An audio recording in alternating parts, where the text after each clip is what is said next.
Paulie TV.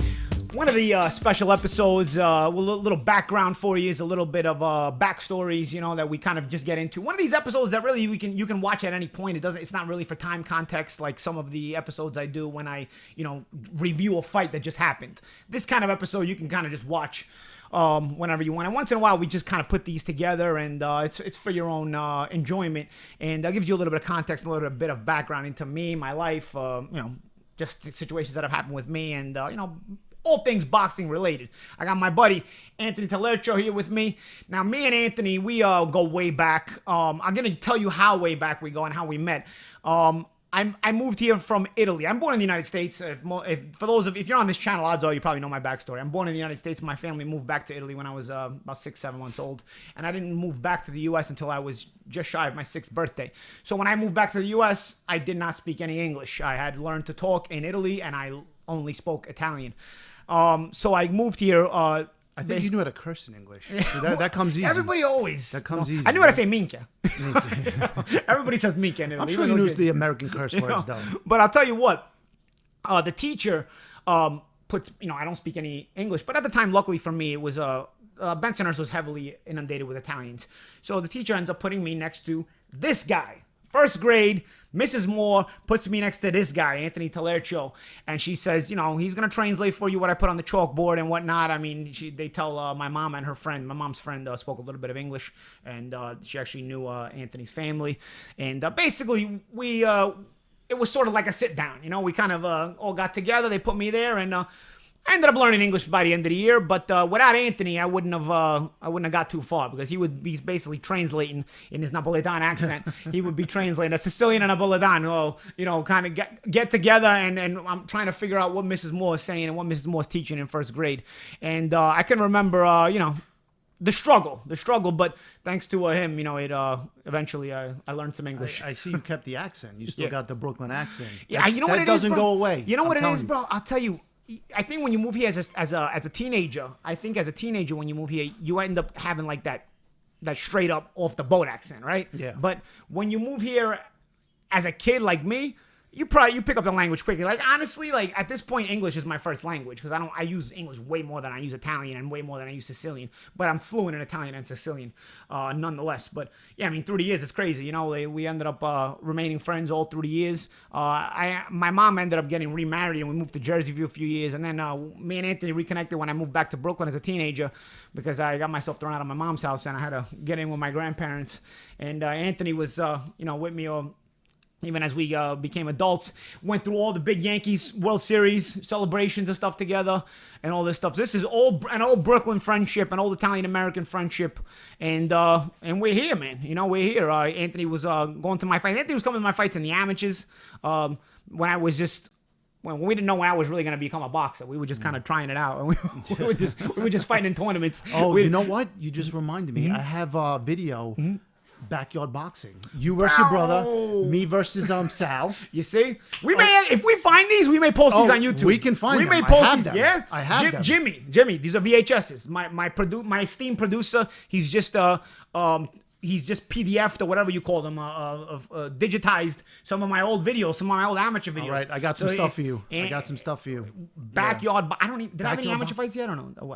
You absolutely had amateur fights, but you weren't pro yet. Yeah. You were doing just body shots with your brother, because you didn't want to punch in the face, obviously. And I was making you do it too. Not for nothing. Your brother had some hands back then too. My brother did a little boxing himself. And then me and Sal take a whack at it. We look like two doo-doo-doos. Take a stab at it, like Leo DiCaprio says to the FBI guy. Stay tuned for those videos. I have them. I'll find them, and I'm going to send them to you guys. Yeah, and they might wind up on Paulie TV. You might actually just catch them. Yeah. We did some backyard boxing. Not like Sergio Mora. I know Sergio out there. I saw some of his backyard boxing in California when he was about 15. Sergio Mora was knocking the shit out of his whole block on the head and everything. He was hitting these guys in the face. If you look at Sergio Mora's backyard boxing videos, he was knocking the shit out of guys in the head. He was hitting them all and lining them all up one after another. And thank God it wasn't like UFC style. What's the boxer?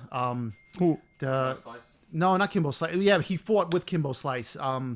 Dada 5000? No. The guy who just lost to Usman. What's his name? Oh, Masvidal. Yeah. His backyard fights were no joke. Yeah. And he did him with Dada 5000. You know what's funny about that? Dada 5000. He had the backyard fights that he did with Masvidal in Miami, and now he did a contract with Mike Vasquez, and it's called BYB, bare knuckle, and they have a triangle ring just like they did in the backyard, and I commentate those fights. Small world, and Dada's one of our spokespeople. It all comes full circle. Yeah, but a lot of people like that crap, man. But we were, we were just effing around back there, and just kind of having fun with it, man. It was just Brooklyn back in the day, through the years, practical jokes. I was the first one out of all my friends to get my own apartment, so I used to have everybody over. We used to do casino night and dice. Yeah. We used to do. But let's talk about the drawbacks to having your own apartment. Right? What were we talking about earlier? What would we do that you hated? These scumbags would order food for me. Not for me. These ones, for ourselves. We would watch like the Yankee game, right? We would get together, the Yankees are on every night, right? And you're in your early 20s. Paulie has the apartment. Everybody just shows up. Come up for the Yankee game. They're having a couple of drinks. Oh, let's order food, guys. I'm making weight, guys. I'm trying not to be around food and smell food. These guys would just be ordering food and all this other stuff. Yeah. There's a lot of guilt. There's a lot of guilt when we think back on what we did to you, because you would say, guys, please don't eat in front of me, please. Yeah. What would we do? What are you talking about? The game is on. I enjoyed the company because it was like, I think for a lot of fighters, some of them do like to be basically isolated and not around anybody. But me, I enjoyed to be isolated to an extent, but I also needed like some kind of familiarity around me. So when my friends would come around, I mean, bro, that apartment was funny because anybody would just knock at the door. You just wouldn't know who it was, And then we'd play practical jokes, like we'd order food, and then randomly one of us would answer the door butt naked. I think at the time, like, even though we still, like, boxing was life, we still were talking about your upcoming fights and opponents and strengths and weaknesses. I think you needed that distraction, to be honest with you. Just to be a kid. Especially with familiar faces, you know what I'm saying? And like you went way back with us. Yeah. There was the new crowd that came around, but like you had the old school crew and then the new guys that would come around. Well, we kind of all morphed together, you know what I mean? Then we started getting like girlfriends, and we had when you're in your early 20s, girl problems are like more dramatic than they actually are later. Like when you later on you're like, whatever. But in your 20s you're like, it's the word, this such a headache, So you have those kind of stories, and you're just kind of experiencing life together. It was kind of funny. But then you'd fight, and everybody be at the fight and kind of messing around. You know what I mean? It was fun. It was like we were all hanging out, and then one of us was a fighter, and it was me. It was just like, all right, Paulie's fine. Let's go to the fight now. Yeah. it was that kind of thing. A lot of memories. But I will say, I've always appreciated like your loyalty to your friends from the beginning. Oh yeah, man. Like, Paulie does his thing now, and like, life happens. Like, we don't see each other all that often, but every February 8th, he's texting me on my birthday. Aunt, happy birthday. I'm like, this guy never forgets. He never forgets. Bro, first grade, bro. First grade. I think it was such a impactful memory that like, me and you will always be bonded over that. Yeah. Oh, yeah. No, there's certain key moments in life. And we pick up right where we left off. Yeah. I mean, we're not pantsing each other anymore, but, thank God. But, these days you'll probably get arrested for stuff like that, Oh, man. Yeah. But it's great to, like, talk about the old days and stuff. Yeah. And I'd like to formally apologize for eating pizza and Chinese food while you were cutting weight. I'll formally apologize for pantsing you in front of the girls, too. So you know what? It was a rite of passage to do stuff like that, right? Like when you do stupid stuff. And I think like when you I think everybody at home can kind of relate. When you mess the most with your friends, you know what I mean? Like you use crack jokes at each other. But we did have one friend who was like really, really always like he would like take it more to heart than anybody else. We're not gonna mention you by name, so we take whatever. So he ended up getting it the worst because it is like when you take it. If you're among friends and you crack on each other, you're like, oh man, they got me, But if you get mad, oh man, you're just asking for it. Then you're just asking. You're gonna be the guy that's targeted every time because you get the best reaction. So one thing about our crew. If one of us got it, we knew just to laugh about it. Even if we were mad, we keep it mad inside because, man, if we showed any kind of animosity, then we were a target for good. You know what I mean? So you never want to do that. You want to just take the jokes in stride, and all of us ended up going through that. These scumbags ordered food in front of me plenty of times. You know what I mean? So we did it out of love somehow. Somehow it was like we knew you would forgive us. And what? Deep down, they knew I'd make weight anyway. They were just testing me. You know what I mean? But then listen, your fights got bigger. You didn't have to train at home anymore. You started going to camp. Yeah. Then gotta you left start New York. going- But you know yeah. what? You always miss those days, man. You know what I mean? Like, Yeah. it's funny because when life is simple, you take it for granted. You know, it's like when it's simple, you want it to be complicated. But then when it's complicated, you're like, man, why don't I just keep it simple? You know what I mean? Like, it was so. That's like being a kid who wants to grow up. Like I couldn't wait to grow up. Yep. Then I grew up Always. and I'm like, what am I got to pay bills. Yeah. I have responsibility. I got to go to work. Like I want to be a kid again. But you know what the problem is, bro? You think you got problems when you're young, so you're like, oh man, when I'm an adult, I'm gonna be able to handle everything. No, you're just gonna get more problems. You just don't know it. You know. So you know what I think would be interesting to talk about, like when you were coming up, and I told people that I was good friends with you. They're like, oh, how can you be friends with that guy? He's so arrogant and this and that. Here's how you know who your true friends are. Your true friends know your true character. And I would always tell them, I'm like, that's not Paulie. The Paulie you see on TV is not the Paulie that I know. My Paulie is loyal. He's very generous with fans. Like, he's always willing to take the shirt off his back. Like, that's a persona. Yeah. The Magic Man is the persona. Paulie is my friend. I never saw you as the Magic Man. I always saw you as Paulie. Well, yeah, you kind of have to become sort of like a Jekyll and Hyde, you know. But you know what it is too. We're all New Yorkers, so we all kind of get each other, and even the personality that sometimes may turn people off. OG New Yorkers, you know, not the New Yorkers now. The OG New Yorkers, you know, we kind of get those kind of people, so we're not really offended by that, and we kind of grew up with all kind of like-minded people around it. So when you meet people like that, you know how to take it, because a lot of times there's moments where you're like that, so you kind of get it. You know what I mean? And so having grown up around each other, and you know, this, you know, going through the years and then going through the memories and experiences, it was funny, man. It was funny. Yeah, but here we are all these years later. Crazy, right? All these years, we're still back in Brooklyn. Imagine it all comes full circle, and we're still back in Brooklyn. We cut or just Yeah. If you guys, I mean, I could ask you a few questions. What's like the craziest memory that you have? Oh, fucking man. Fucking with somebody or. Man, I'm trying to think of something we could talk about. Do you remember that time you almost got jumped because you were giving out your cards? Yeah, I was almost putting got out jumped. flyers. Yeah. I almost got jumped because you spit in one the of the kid's direction. and or one of something the like kids, that. one of the kids like prevented it from happening. And then I was talking to some street guys. I wanted to fight that kid. Yeah. I was all mad and Batman was yeah, it Batman? Batman. Yeah. Do you remember one New Year's Eve we streaked? We ran around the block. Yes, Yeah. naked. Yeah. Well, we had boxes on. Yeah, we had our yeah. boxes on. One New Year's Eve. Yeah. Bro, ran around the whole block. Well, on a dare. Like, we didn't think, like, we risked getting arrested and everything. We ran around the whole block for New Year's Eve at midnight. Ran around the whole block just in underwears. Around the whole block. Just yelling. Attracting attention. Just yelling. Women, guys, everybody. Doesn't matter. Just yelling. New Year's. When did you first meet Pete? Did he Yeah, you know Speedy, man. Pete. Yeah, Yeah, of course. Yeah, I met Pete. I mean, you got Pete stories, but I mean, You started bringing him around the apartment when you were living with Sal. yeah, because because I met Pete in Gleason's. So Pete just became part of the crew when we were in Gleason's, and then Pete was just a different spice. Yeah, oh yeah. It was just, Pete was a different spice. And then we'd have Knockout Kings tournaments, which was the do you remember those? video game. And Anthony had this special skill. He wasn't the best one. No. But he could get up. He could press the buttons. So the way in that game, when you get knocked down, the way you get up, you press the button push the really button, fast. and I have like really nervous Anthony hands. had the fastest fingers. So the faster you press his button, the better the more you could get up of the knockdown. So the more weak you were, you had to press it even harder and harder and harder, and you couldn't beat the count at a certain point anymore. This kid, We had a tournament once, and I was in the finals versus Pete. Yeah. And he had dropped me like 6 times. Yeah. I couldn't touch But he kept him, getting right? up. I kept getting up, and then I stopped him on a cut. And he stopped. How is there a cut in a video game? Yeah. How do you And get cut in a then video Pete game? was so mad, and Anthony's like, I won the tournament. I'm I out. said, And I Anthony's wanna trying hold the belt. Anthony's trying to leave. I'm out. And Pete's resetting the game. He's winning everything. He doesn't want him to leave. He puts him in. He picks the guy he just used. He picks him. Okay, you got to play again. You got to play again. He's like, oh, he I'm wanted leaving, that I'm leaving. rematch. He needed that rematch. Oh, we took it seriously though. Yeah. Remember the No. ping pong tournaments?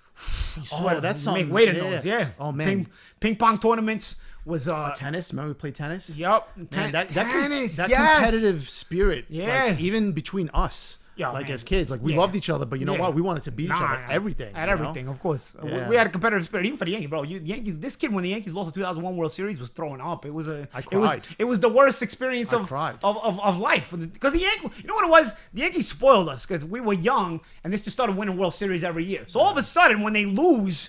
you're like totally in shell shock, especially the 9/11 year. The Yankees lost to the Diamondbacks. It was the 9/11 year, so it was like we had a more of a heartfelt association even than the norm to the Yankees, and it was a heartbreaking World Series. We lost in 7 games. Mariano was a closer who couldn't be touched, and he ends up giving up the walk-off hit. It was tough, man. It was intense. I mean, like our fandom was intense. Honestly, like I had to get ready for a fight, so I just went for a run, pissed. I cried, throwing up in my bedroom. I come back and it was a disaster. You know what I mean? I was training for my 3rd pro fight. I mean, listen, Mariano got beat. It's like, how does Mariano get beat? But do you remember? I don't want to brag, but I want to take credit for this. When you fought Kevin Watts and you knocked him out, what did I suggest to you? Go there with the Yankee stuff, yes. And so when you knocked out, you fought in Boston. You fought in Boston. You knocked out the hometown boy, and then you started waving the Yankee flag. Anybody remembers that fight? He gets credit for that. He was the one who told me. Honestly, I felt bad afterwards. I'm like, I probably put you in danger. You're waving Yankee flags in Boston after knocking out Kevin Watts. That was my first real national TV fight. I had a couple of national TV 4 and 6 rounders, but that was a co-main event on Friday Night Fights. That was like my coming out party to the national audience. Where like, okay, this kid's a kid to watch though. So I like that I did it with that whole Yankee gear because it was more like in your face. I suggested that to you. I remember that. Yep. I remember that. Like what better way to annoy the locals than to come with the local Yankee yokels gear. in the Boston area. Yeah. What's your favorite memory? Did you watch all Paulie's fights? And every single one. Yeah. What's your favorite memory from watching those fights, or what kind of sticks out to you? All right, so I remember. I think the height of like my excitement for him, and when I was just proud, and I knew like Paulie was going to be a star. He did a benefit card after 9/11. Yeah. Do you remember that? Yeah. And no, wait a minute. It wasn't that. It was the Broadway boxing. The black tie. It was at that place. Yeah, Cipriani's. Cipriani's. Yes. Yeah, That was a year later. Yep. It was a year later, right? Mm-hmm. Yep. And then you knocked the guy out cold. Simpkins. Yep. Anthony Simpkins. Yeah, Anthony Simpkins. That was when I had pretty good hands. I would my right hand power was pretty decent. In the beginning, like you started out 3-0, 3 knockouts. Like we thought you were gonna knock everybody out. I was getting some scorching knockouts. It wasn't right. And then like I think you had like a bunch of fights where no knockouts came. You were winning everything by decision. Yeah. And then people started to question your power. Yeah. Then that fight, you had the Simpkins fight, and you knocked him out cold. Yeah. And that guy had been stopped, but he'd never been off his feet. So that was him, the kind of the reputation going in. And that was one of my greatest highlights. And that was a black tie event where everybody was dressed to the 9. It was a fun night. Yeah, but there's a lot of highs and lows with Paulie's career. That when you cheer as hard as you do, the losses hurt. The losses really hurt. And as one of his best friends, like we were right there feeling it with him. Yeah, and that's the sport. How did it feel going into the Cotto fight? Because obviously, like, oh man, so I don't. What was your energy like? Yeah, so I don't know if you remember the night that you fought Cotto. It was the engagement party for Kathy and Brian. Okay. We had an engagement party to go to. That's why we didn't come. And because we couldn't come because we were in their bridal party. We had to go. We had to go to the engagement Kathy party. and Brian together? No, they're not together. Imagine. Probably because you lost, bro. Imagine. But our pets' heads are falling off. We wound up all of us. The whole party came to Kathy's apartment, and we're all crowded around the TV. And the second round knockout happened, deflated the room, And then all of a sudden, you start winning some rounds, and like the energy in the room just shifted, and we're like, that was like the Garden too. Yeah. The Garden was the same way. He's doing it. I think by like the 7th or 8th round, where we're all looking at each other like, yo, Paulie's about to do this, Yeah. And then we were hurt and disappointed, and then we were worried about you, like, man, we hope Paulie's gonna pull through.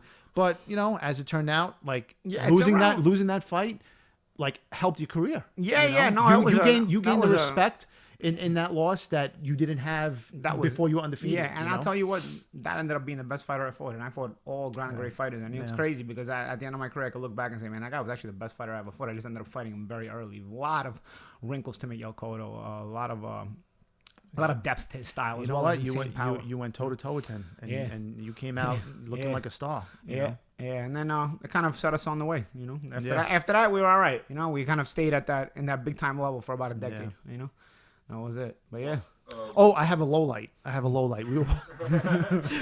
We were watching your I think it was your rematch with Love More and Do, the haircut fight. Yeah. And we were sitting at home, and because it was overseas, and we were sitting at home, And me and Mike, we looked at each other, we're like, what the hell is he doing? What has he gotten himself into? Because, like, you know, it was like, you look bad right now, you know? Thank God they cut your hair off and you went on to win that fight. Because if you would have lost that fight, I think it would have been. I wouldn't have lost. I wouldn't have got the Hatton fight, which was a ton of money for me at that time. You know, it would have been a real bad situation. Well, I'll be honest with you. We were like legit upset with you. Like, what is he doing? No, like, I agree. I mean, shoot, I remember because I think at the time, like, you were very into like your image and how like you dressed. Yeah, you know, and also had a reputation for different hairstyles. Being flashy, I kind of ran out of hairstyles, so I just kind of just decided to go with that one. That one's probably not one of my more bright ideas. I got to tell you, it wasn't so. Yeah, wasn't so but you smart. came through. You came through. It's all about perseverance. Yeah, you know? it was. Yeah. And when you saw the side piece clip, the post after Broner, like were you watching that press conference? No, I wasn't watching that live. No. I caught wind of that later on, and I'll tell you, as a friend, like, you can't help but be enraged. Like, I'm thinking to myself, if I was there, I would have probably hit this kid. You know, like when somebody disses your boy like that, you know, it's like you know. It was just like tough not to get the decision, but then, you know, I was like, one thing about acquiring fame, you end up getting these kind of weird girls too, and weird just hangers on and stuff like that. And it was like, that was my first experience of like, that I had kind of, and that's probably being too friendly. You let too many weirdos come into your circle sometimes, and that's why famous people end up becoming standoffish at times, you know. And I kind of learned that you can't always be too inviting into your circle of a lot of people. Don't get me wrong, man. I mean, we end up sleeping with a lot of girls at a certain point, but you know, it's. Have you watched the Jeter documentary, The Captain? I've seen some of it. Yeah, you got to finish watching it because it's interesting. We're talking about this because he goes in deep about his personal life and keeping his circle small. Oh, and, he was and terrific at that. once you crossed him, he said you made his with list. A-Rod, He had a list. Yeah, with A-Rod, they were talking about that with A-Rod. It took a long time for him to gain somebody's trust back, you know. Yeah. But he was brilliant in the way that he handled like the publicity. Where did you see him? Somewhere, right? Jeter, I saw Jeter. I saw Jeter at Lot 61 in a nightclub when I was about. I've met him a couple of different times actually, but the first time I saw him, I remember I was about 21 years old, 22 years old, and I went in and I knew one of the heads of security at the place, and the head of security knew the owner, so he took me over to Jeter's table just to introduce me, and Jeter was just cool as the other side of the pillow, like Stuart Scott used to say, man. He was just chill. He had a table by the couches, and the couch was just full of girls behind him. He wasn't acknowledging a single one of them. He was just with his drink in his hand, just kind of just, you know, he had a nice suit on with no tie, but a suit on with a button, you know, open up. I mean, this is like it's a style back in 01, 02 around there. I mean, this is when this is when the Yankees are at the pinnacle, and this is when Jeter's the pinnacle, you know. And he's young, he's the hot shot. And he's just real cool. It's just like a real cool guy. You know what I mean? I met him again a couple times years later. I think Pete even had a conversation with him. Did he really? Yeah. You gotta get. I wish I was flying the wall for that one. I brought it up just because you're just saying how it keeps the circle small. And when Paulie told me that, like, it's just him and a bunch of girls. So he didn't even have a yeah. That's what I mean. Yeah, and that's the thing. That's the thing with Jeter. I mean, he, like Anthony was saying. I mean, I saw that and I was like, man, this guy's chill, man, chill. And I bet you, like, if he would go home with any of them, he'd probably use the back door and nobody would see him. You know what I mean? Like, Jeter was very, very good he was probably the best at maintaining his image. I mean, I remember there was a saying in New York, like, just whenever you're in question, what would Jeter do? Yeah. Whenever you had, do you remember when David Wright from the Mets was coming up? Like, he actually publicly said, you know, you look at a guy like Derek Jeter, he does all this, he does everything right, you know? Yeah. Like, he was talking, but I think he was referencing, like, how he's a playboy. Yeah. And when he does everything wrong, he still does it right. Right. You know? Right. Like, it's yeah. great, I thought that was interesting. No, but it takes a lot of self-control, you know, to kind of like not get mad. You see how Jeter had the list and he wouldn't out it publicly. He would just keep it internally. You know what I mean? That's learning. That's a real cool as a cucumber kind of guy. You know what I mean? Yeah. Like, that's I think your list were the critics, the media. Yeah. Because we would have, how many times would we'd pull up an article and you'd be like, you'd read it and you're like, well, you know what it fuck is? this guy. What the fuck does this guy know? And then like in 25th hour, like in 25th hour, who's this fucking guy? Get the fuck out of here! In 25th hour, you loved. You know, wanting to prove the people critics wrong. Yeah, you know. Yeah, because I think one of the prospects people used to talk about when I was coming up the ladder, but I wasn't as talked about as certain other prospects, and the majority of those prospects didn't make it. Like for example, I'll be honest with you, I don't know. I mean, I know paper magazines aren't as popular now. It's more so digital and stuff. But I remember there was new faces articles, like hot prospects articles that all these big time magazines used to have. Like that. I never got a new faces article. I never got a hot prospect article ever. And I ended up going, and I remember those articles. The majority of those guys didn't go anywhere. You know what I mean? Some of them became world champions, but I'd say it was about 10%. You know what I mean? Out of the new faces or hot prospect articles. I never got one of those articles. I mean, granted, my young career was staggered because of the injuries. So I was on and then I was off. I was on and then I was off. So I think people would just forget about you quick. Yeah. And so I never, by the time, then all of a sudden I was just in the Cotto fight. And then I'm not a prospect anymore, So it just kind of didn't happen. I bet you could probably name all the boxing writers who have wronged you over the years. I used to have a list. But then you know what? You meet people, you also get older and you also realize like there's certain guys, you gotta do things for hits. Like you gotta, like now I realize, especially that I do the podcast, I realize like I have to have an opinion on things. You can't stand on the fence. If you sit on the fence, like people don't care. People don't want to hear that opinion. People want to hear what you have to say, and then they want to agree or disagree with it, and they want to know why you think a certain way, and then they're gonna tell you why they agree with you or why they disagree with you, and that's how you kind of create engagement and you become more fun. So I now get it a little bit more being on the other side of the fence with it, and having gained that experience. I don't necessarily, like, I used to get mad when people didn't pick me to win a fight, for example. I'd be like, oh, that guy didn't pick me to win this fight. That's scumbag. Like, now I'll pick a guy to win or lose a fight. It may be the guy that I want to win the fight. I just don't think he will win the fight. You know what I mean? Like, just because I may be picking against somebody to win a fight, but I actually at times may like that person more and would probably internally be rooting for them. I just don't think they're going to win that fight, So I kind of learned, hey man, it's not anything personal when you make a prediction in a fight, it's just, people could be right, people could be wrong, and then you kind of try to prove them right or wrong. There's an episode of The Captain where Jeter talks about how things got during his second contract when him and Cashman were going back and forth. Yeah. And there was some animosity there because, Cashman told him. I saw this part, yeah. He goes, Jeter asked him, who would you rather have than me? And then he mentioned the guy from the Rockies. I forget his name. It was another shortstop that he mentioned. And, Jeter held that grudge until he became a team owner and an executive himself. And in the documentary, he talks about how he, had a conversation with Cashman and, apologized to him and said, I see your point of view on why you had to, be a certain way, way with me. And I know now that it wasn't personal. So. Yeah. And that's the thing. We try to make it like, a lot of times I hear fighters, we're just products, it's just a conveyor belt. Yeah. I mean, we kind of get into this knowing that, it's a capitalist world for now. I mean, it may not be for long, but for now. So you need to, maximize your product. And if you run the product, you have to maximize it the best way possible. And it's a conveyor belt. If something's not working right, it gets replaced, right? So you go into it knowing that it's a competitive field in any job, especially sports, So you kind of go into it knowing you're a product, but you enjoy the perks of being that product. So you got to also learn how to live with the cons of being that product as well. And it doesn't mean there's any victimization about it. It just comes with it. You made a choice to be in this kind of business, and that's the way it is. And I disagree with a lot of things, parts about it too, but I got into it knowing it was this way. Yeah. I Somehow. think that was Tulowitzki, by the way. Troy Tulowitzki. Troy Tulowitzki, yeah. Our man knows. Yeah. All right. What else we got? Were you guys? Were you about to say something? No, I was gonna say someone's feelings always gonna get hurt when you give an opinion. Yeah. But you know what? You'd rather have opinions that people can kind of bounce off of you, and when you have an opinion, again, I mean, people are going to.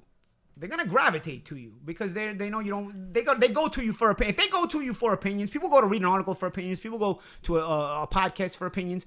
If you sit there playing the fence, they're not gonna come to you anymore, man. You know what I mean? Like they'll come to you for your opinion, knowing that they're gonna get that opinion. Yeah. So with me, my listeners, they know that no matter if we're discussing something, I'm gonna give that opinion.